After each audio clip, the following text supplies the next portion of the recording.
Welcome to the 8th lecture on reciprocating air compressors.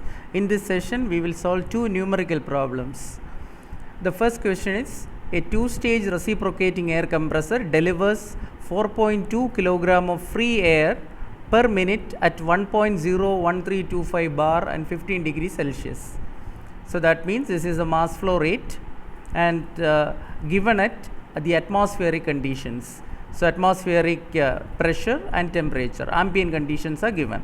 The suction conditions are different in this case. Suction conditions are 0.95 bar and 22 degrees Celsius. So this is actually, as per our diagram, it is T1 and P1. So intake conditions. Compressor delivers air at 13 bar. So the final pressure, that is 13 bar. Remember, it is two-stage reciprocating air compressor. So this pressure, the final required pressure 13 bar is achieved in two stages. So the initial pressure is 0.95 bar and the final pressure is 13 bar. So there must be some intermediate pressure which we need to find out. Then compression throughout occurs following PV raised to 1.25 is equal to constant, that is polytropic compression with index of compression is 1.25. There is optimum and perfect intercooling between the two stages. So we have to consider perfect intercooling, that is after the first stage compression the air is passed on to the intercooler and where the air is cooled to the initial intake temperature. So that means, as per this diagram, you are already familiar with this two-stage compression process, and here we neglect the clearance volume that is given in the question also.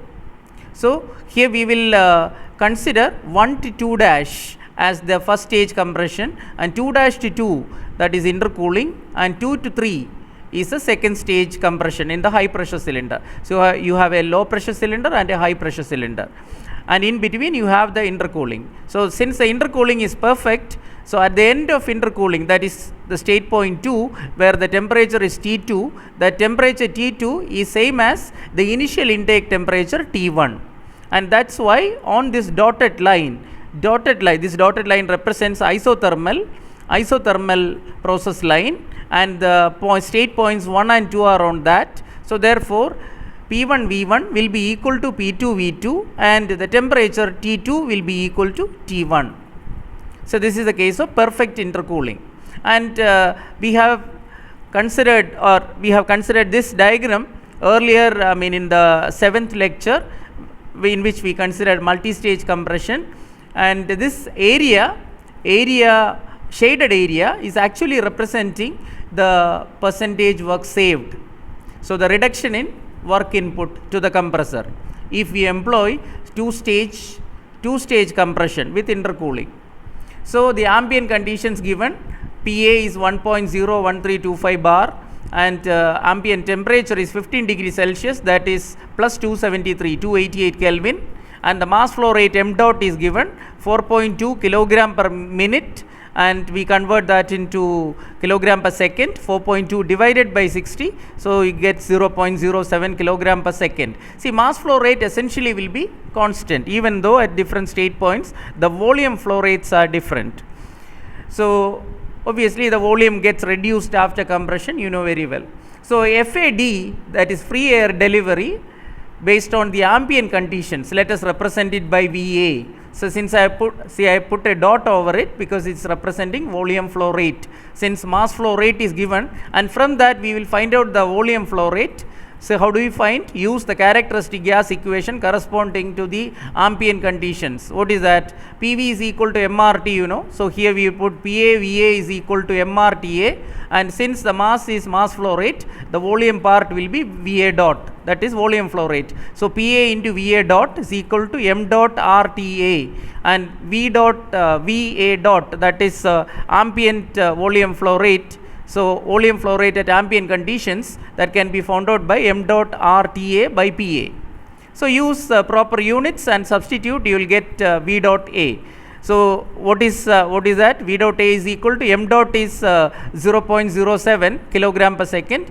R is a characteristic gas constant for air, 287 joule per kilogram Kelvin, and TA is 288 Kelvin, and the pressure PA is 1.01325 into 10 raised to 5 Pascal. 1.01325 bar, that is multiplied by 10 raised to 5 will give you the pressure in Pascal. Okay, so you got VA dot, that is 0.0571 meter cube per second. In fact, this is the FAD corresponding to the ambient conditions. And why do we require that here? Because the suction conditions are different from the ambient conditions. Therefore, the suction volume flow rate. So if you want to find out the intake volume flow rate, so V1 dot, so you have to use it. So this is essentially that the thermodynamic relation. So we correlate the two states, ambient condition and the suction intake condition. Intake condition is suction intake condition represented by suffix 1 and ambient condition by suffix A. So how do we get it? PA into VA dot by TA is equal to P1 V1 dot by T1. See, this dot is simply representing the volume flow rates instead of absolute volumes. That's all. So you are supposed to get the volume in meter cube per second. So here V dot A, you know. So now in the, so you'll go to the next slide. So use that relation P1 V1 by T1 is equal to PA VA by TA.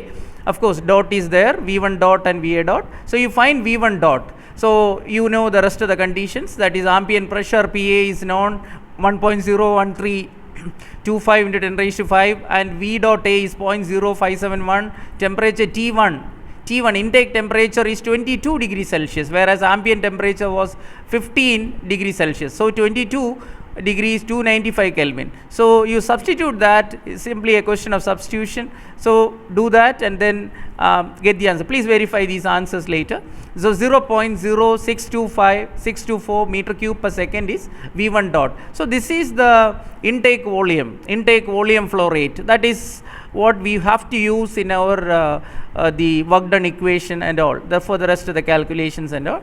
So we got V1 dot now 0.0624 meter cube per second. It's not absolute volume, it's volume flow rate.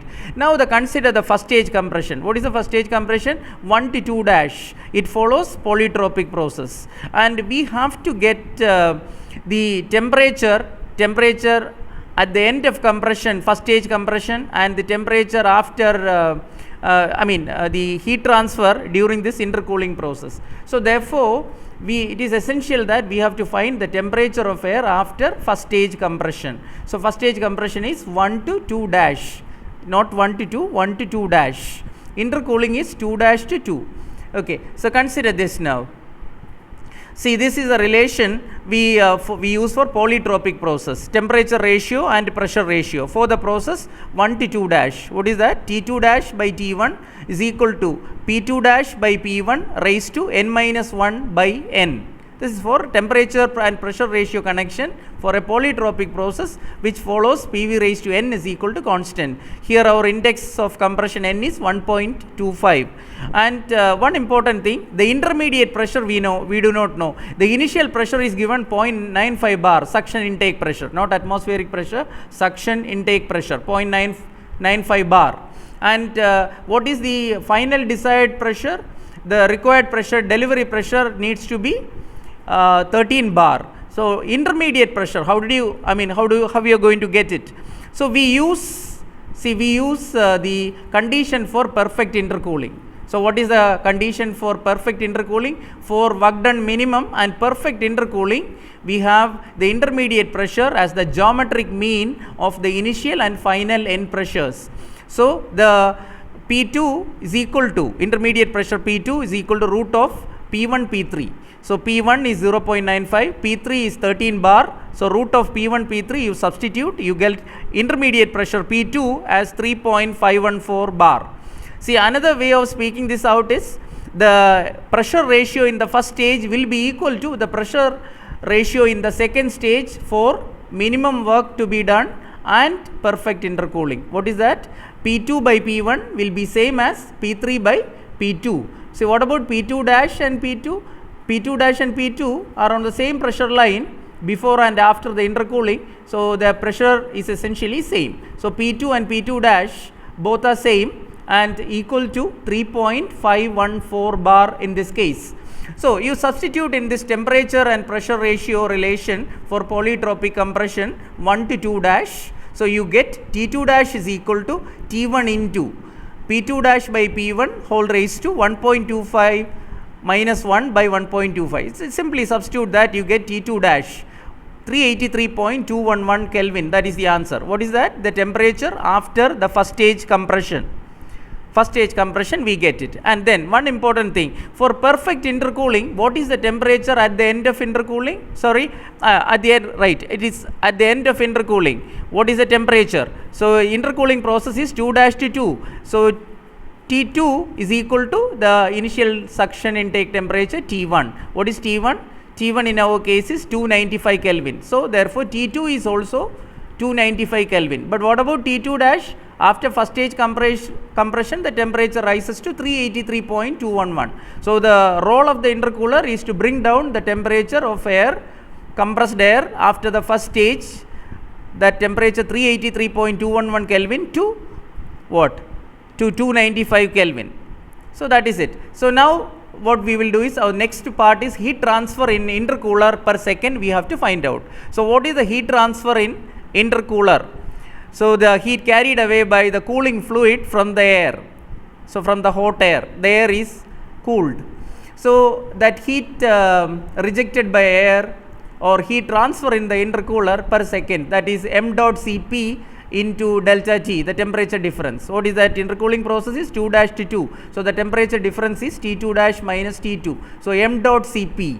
So mass flow rate. So you have the mass flow rate 0.07 kilogram per second. What is Cp? Specific heat of air. You can assume that if it is not given, it is 1005 joule per kilogram Kelvin. 1005 joule per kilogram Kelvin you can use. So here I have used that 0.07. specific heat of air at constant pressure 1005 into T2 dash minus T2. T2 dash we found out earlier 383.211 Kelvin minus 295 intake temperature 22 degrees Celsius, that was given. So 295 Kelvin. So substitute that, you will get the first part of the answer. Heat rejected by the air in the intercooler or heat transfer in intercooler per second. This ultimately this heat is transferred to the cooling fluid by the air. So 6205.644 joule per second. So that is 6.206 kilojoule per second or kilowatts. This much heat is rejected by the air in the intercooler. So the next part, the total work done per cycle, we have to find out for the percentage work saved calculation because of the intercooling. So the total work done per cycle, how do you find out? From the earlier discussions, I mean on the previous lectures, we know that it is if it is a two-stage compression process, the work done per cycle on the first stage and plus work done per cycle on the second stage, that will be the total work done per cycle for the two-stage compression. So W stage 1 plus W stage 2. And so basically the relationship is this one, n by n minus 1 P1 V1 raised to into first stage pressure ratio is P2 by P1. Actually P2 dash by P1, P2 dash is equal to P2, therefore we can write P2 by P1 raised to n minus 1 by n minus 1 plus n by n minus 1 P2 V2 into P3 by P2 raised to n minus 1 by n minus 1. See this relation you know very well. Ultimately this P2 by P1 is equal to P3 by P2, because for perfect intercooling you have P3 by P2 is same as P2 by P1, or even P2 is the geometric mean of P1 and P3. We already used that relation. So the pressure ratios in each stage will be identical for minimum work done with perfect intercooling. So therefore, so you can simplify this relation. In fact, we have simplified in the previous lecture. So P1 V1 into this relation, this relation you combine that. So what you can do is P1 V1 is equal to P2 V2. We already said P1 V1 is equal to P2 V2. So you can take P1 V1 outside. And then one more important thing is within the bracket what is left is P2 by P1 raised to n minus 1 by n plus P3 by P2 raised to n minus 1 by n minus 2. So once you take out n by n minus 1 into P1 V1. See in this case again P2 by P1 is same as P3 by P2. So you can replace any one. See P3 by P2 by P2 by P1. P3 by P2 can be replaced by the group P2 by P1. So in that case that 2 times P2 by P1 raised to n minus 1 by n will be there in the bracket. If this is x, this is also x. So you can write x plus x, 2x. That's what is done. So 2 into P2 by P1 raised to n minus 1 by n. Then ultimately this 2 also can be taken out. 2 also can be taken out. Therefore it will become 2n by, so we have the relation written over here, 2n by n minus 1 P1 V1 into P2 by P1 raised to n minus 1 by n minus 1. See, this relation you can use directly, or since you know the intermediate pressure, or we can write this expression also in terms of the initial and final pressures. So instead of P2 you can bring P3 now. So how do you bring it? Because P3 by P1 can be written as P3 by P2 into P2 by P1. So in this case both P2 by P1 and P3 by P2 are same. So you can write what? P3 by P1 is equal to P2 by P1 whole square.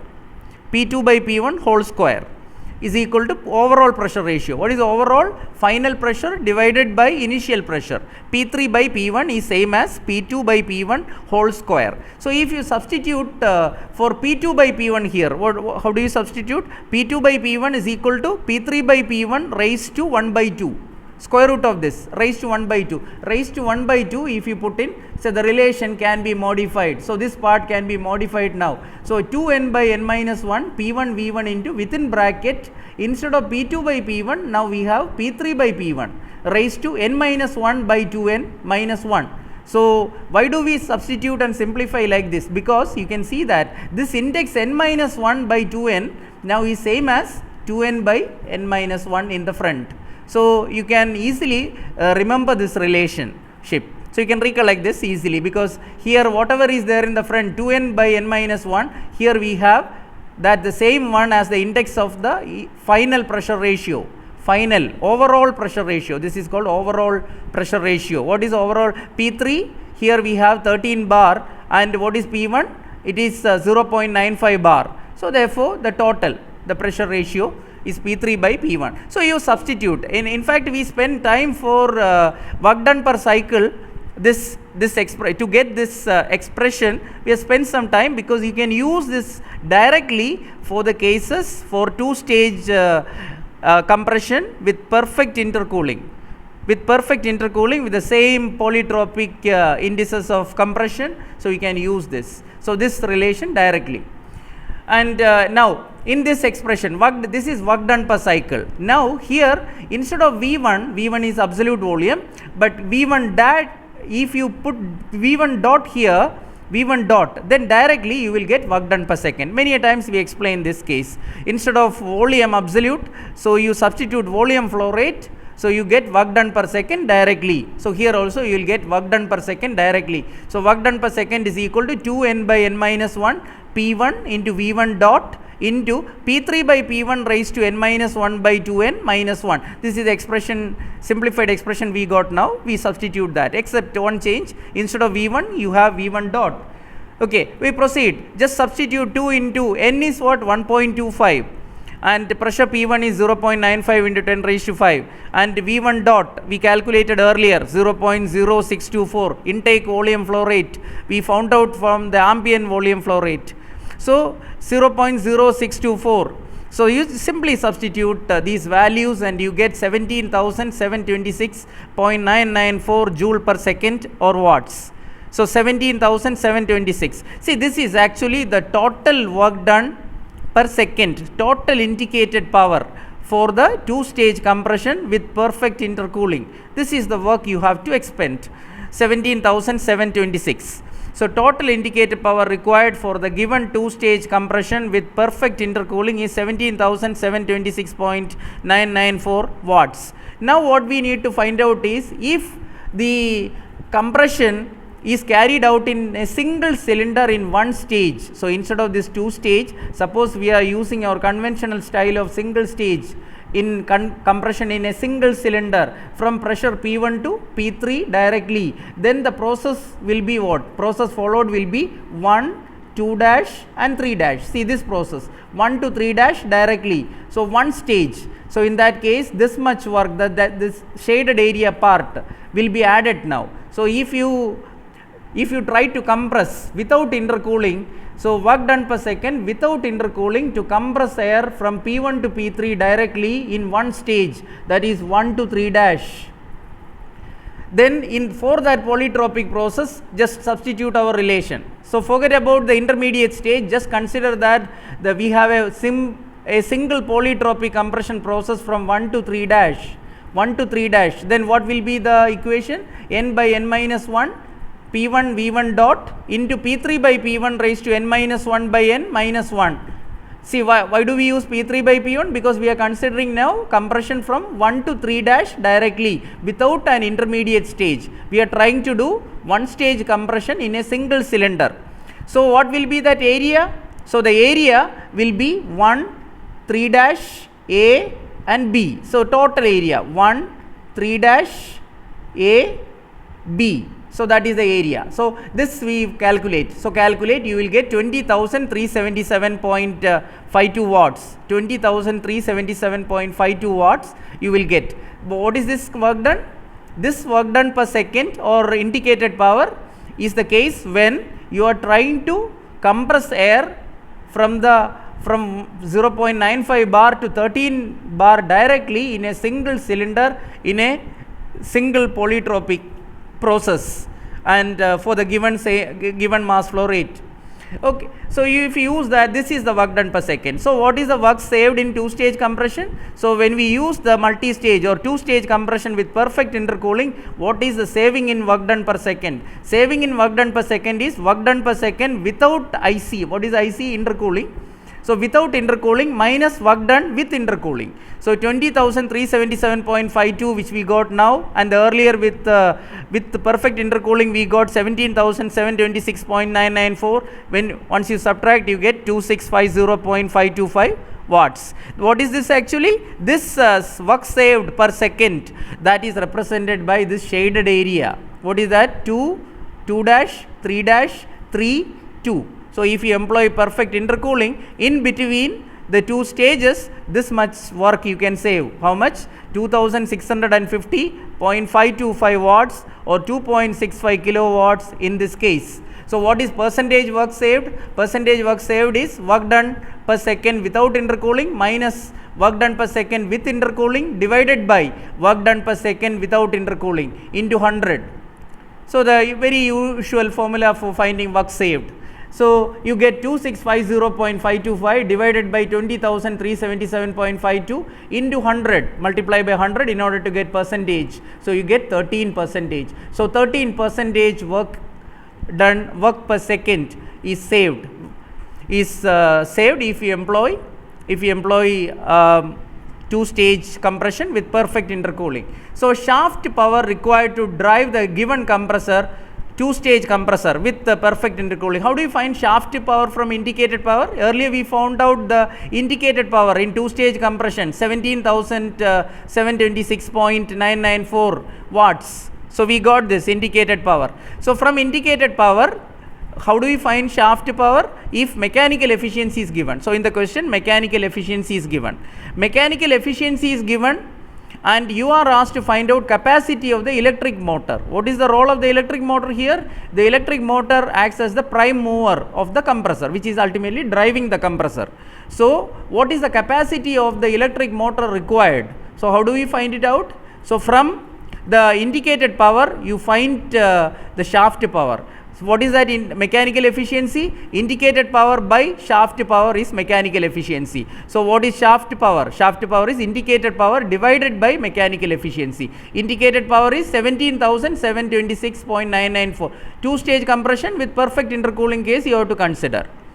Then divided by 0.75 mechanical efficiency. So you get 23,635.99 watts or 23.636 kilowatts. So this much amount of power, so you have to give to the output, to the input shaft of the compressor. So the motor power output should be this much. Suppose if electric motor efficiency is also given, then input to the electric motor also can be found out. Since electric motor efficiency is not given, so forget about that part. So what is ultimately the power rating of the electric motor required? So that is indicated power by mechanical power.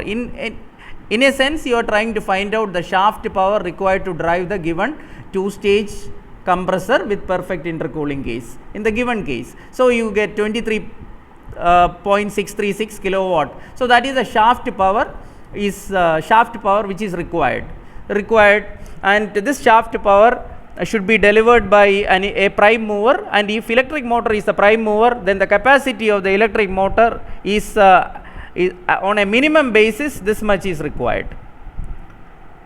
Then the second question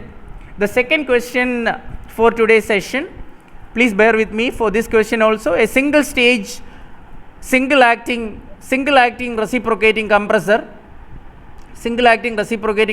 bore is a piston dia 25 centimeter, or inner diameter of the cylinder 25 centimeter, and the stroke length is 35 centimeters.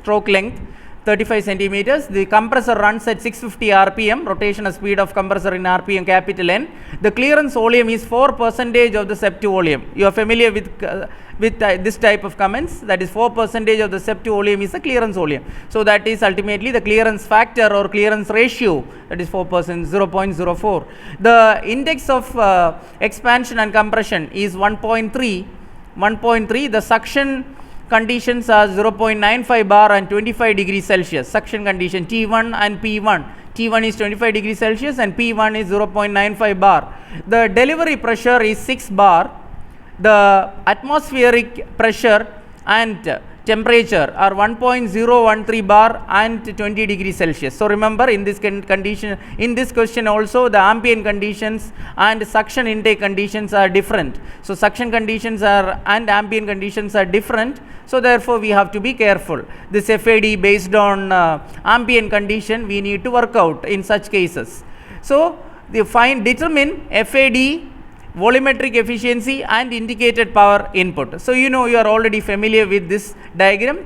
Single stage, single acting reciprocating compressor. It is not multi-stage, it is single stage and single acting also. But the clearance volume is considered. What is that clearance volume in this diagram? We explained many times. V3 is equal to Vc. So you know that effective septu volume is what? V1 minus V4. Then what is the available septu volume? V1 minus V3 or V1 minus Vc. So you are familiar with all these things. So what about the ambient conditions? Ambient conditions, for atmospheric conditions, 1.013 bar and 20 degrees Celsius. So you can write this as PA, ambient pressure 1.013 into 10 to the power of 5 Newton per meter square, and ambient temperature is 20 degrees Celsius, that is 293 Kelvin. What is effective septu volume? Just now explained, V1 minus V4 is the effective septu volume. What is bore? The diameter, the piston dia 25 centimeter, 0.25 meter, stroke length 35 centimeter, that is 0.35 meter. Septu volume available, how do you find out for this cylinder? The septu volume pi by 4 d square into L, area of cross section into length, pi by 4 d square into length, pi by 4 stroke length, pi by 4 into 0.25 square into 0.35. So you will get septu volume, that is 0.01718 meter cube. So here you will get in absolute unit. So meter cube, not volume flow rate. It is septu volume available in this cylinder in the given case. So single acting, number of cycles per second, that is N by 60. You are familiar with this. And delivery pressure, what is delivery pressure? It is 6 bar. So you have to, delivery pressure is 6 bar. You have to compress the air from 0.95 bar. 0.95 bar is the suction temperature, P1. So P1 is 0.95 bar and P2 is 6 bar. So the pressure ratio to be achieved, P2 by P1 is 6 by 1. That is 6. So clearance volume is 4% of the septu volume. So clearance ratio capital C, Vc by Vs, that is equal to 0.04. You are familiar with these terms already. So please convert this now. Use this expression. See, compare the ambient conditions and intake conditions. But very important thing, unlike the previous question, in the previous question we neglected the clearance volume. In this case, clearance volume is mentioned. So what will be the change? This change you have to note. Please note this change. What is that? When you consider ambient conditions, it is PA VA by TA, you can write. PA ambient, V ambient by T ambient is equal to. But for the suction intake condition, don't write P1 V1 by T1, because effective volume is V1 is not available. So the effective induced volume is V1 minus V4. So instead of V1, you have to write V1 minus V4. Please do remember, in the case of without clearance volume case, or when clearance volume is neglected, this relation will become PA VA by TA is equal to P1 V1 by T1. But when you consider the clearance volume, the relation will become PA VA by TA is equal to P1 into volume part at 1 is V1 minus V4. I repeat. So the volume at 1, state point 1, the effective septic volume you have to consider, that is V1 minus V4 by T1. So you use this, that is essentially the change. So now you pass on to the next part. The septic volume pi by 4 d square L we calculated, that is 0.01718 we got. The clearance ratio, it is 0.04, that is given. Then VC is equal to 0.04 VS, and what is VC? VS we calculated 0.01718 sorry, VC is equal to 0.000687 meter cube. So you calculate this clearance volume, you will get in this manner. And VC from the figure, it is what? V3. V3 is the clearance volume, this much. And then the volumetric efficiency, we have a ready-made formula in terms of clearance ratio and index of polytropic compression and expansion, and P2 by P1, what is that? Pressure ratio. So you have the clearance ratio available here, what is that? 0.04, and P2 by P1, what is that? 6 by 1, 6 bar and 0.95 bar, P2 and P1 respectively, and you substitute 1 plus C minus C into P2 by P1 raised to 1 by N. Simply you substitute, you will get volumetric efficiency 0.8749, that is 87.49%. This actually is a theoretical septic volume. It is if the volume, the induced volume you take based on the actual FAD, I mean the ambient conditions, then that is the actual volumetric efficiency we say. So anyway, this is a volumetric efficiency based on the intake conditions. So volumetric efficiency we got 87.49%, and this is the part of the answer. Now V1 minus V4, what is that? V1 minus V4? V1 minus V4 is, see here, consider this, volumetric efficiency also can be written as effective septic volume by available septic volume, or you can say actual volume intake by the septic volume. So the effective septic volume of air, so that is V1 minus V4 divided by available septic volume Vs. So Vs, you know, what is Vs? 0.01718. We calculated earlier, and this volumetric efficiency which we got now 0.8749. So you will get V1 minus V4 together. You don't have to split V1 and V4 separately, but what we require is V1 minus V4 as a group. So V1 minus V4 as a group we get, and the earlier relation, see in the previous slide I explained to you, PA VA by TA is equal to P1 into V1 minus V4 divided by T1. In the clearance volume cases, you have to consider the volume, effective intake volume, here V1 minus V4 together. So here we got V1 minus V4 together. How do you get V1 minus V4 together? V1 minus V4 is volumetric efficiency into 0.01718. So what do you get? V1 minus V4 as 0.015 meter cube absolute volume. Effective volume swept in is equal to 0.015. See, please understand like this, septic volume available in the cylinder is 0.01718, out of which this much air is effectively sucked in during this suction process, 4:1 effective suction 4:1, this much volume is inducted into the cylinder. That is the meaning of that. Then you calculate this now, what is that? V1 minus V4 you got from this relation, and now you substitute in this, PA VA by TA is equal to P1 into V1 minus V4 by T1. So you substitute that. How do you get VA? VA is equal to, that is volume intake at ambient conditions. Why do you require that? Because we want FAD based on ambient conditions. So VA is equal to P1 TA, see this, taking except VA, take all the terms to the right hand side. So VA is equal to P1 TA by PA T1 into V1 minus V4. So simply substitute. What is T1? 298 Kelvin. TA ambient temperature 293 Kelvin, and you substitute this the pressure P1 that is available 0.95 bar, PA 1.01325 bar. So you substituted here already. So you can see that. So you get VA. What is VA? That is volume intake. Effectively the effective volume induced into the cylinder based on the ambient conditions. Actually, based on the intake conditions, it is V1 minus V4. Based on the ambient conditions, it is VA. So VA based on the ambient condition, this is called free air. Based on the ambient condition, we used to call it free air intake. So that is 0.01318 meter cube per stroke. This is per stroke. Usually FAD is expressed that volume delivered stated at intake conditions per unit time. So therefore here, how do you convert this into absolute volume to volume flow rate? So that is this VA per stroke multiplied by number of suction strokes per second. So for the since it is single acting, it is n by 60. So VA per stroke we got 0.0138 multiplied by n by 60. So what do you get? 650. N is 650 RPM. So once you do that, you will get 0.0138 into 650 by 60, that is 0.1498.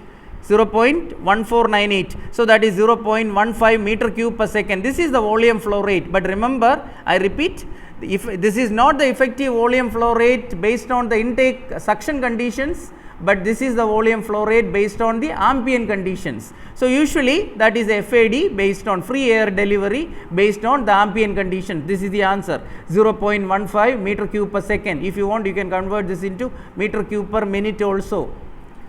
So let it be there. And the final part of the question, indicated power input. How do you find out indicated power input?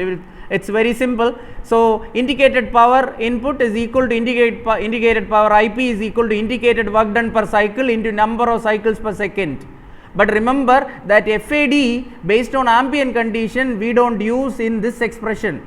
In this expression for work done, what is the expression? I mean, you are familiar with this already, I need not repeat it. N by n minus 1 into P1 into V1 minus V4 into P2 by P1 raised to n minus 1 by n minus 1. See, this much is the work done per cycle. Why so? Because V1 minus V4 is available in meter cube, not volume flow rate. So this n by 60 is that part that takes care of the conversion, n by 60. So that's why we get indicated work done per cycle here. If you work out this much, you will get joule per cycle, then multiplied by n by 60, number of cycles per second, working cycles per second for the single acting compressor. Then total you will get the work done per second. So if you work out this part, you will get 3273.2426 joule per cycle and multiplied by 650 by 60. That is what? That is cycles per second, number of cycles per second. So joule per cycle multiplied by number of cycles per second, you will get joule per second. That is work done per second. So you get 35,460.13 watts, that is 35.46 kilowatt. So if you want, you can convert this into horsepower also. So these two problems we discussed today, we consumed too much time. So please bear with me, but this require more involvement. So please understand this carefully, practice it, and these are going to be important from exam point of view, and please practice it well. Thank you very much.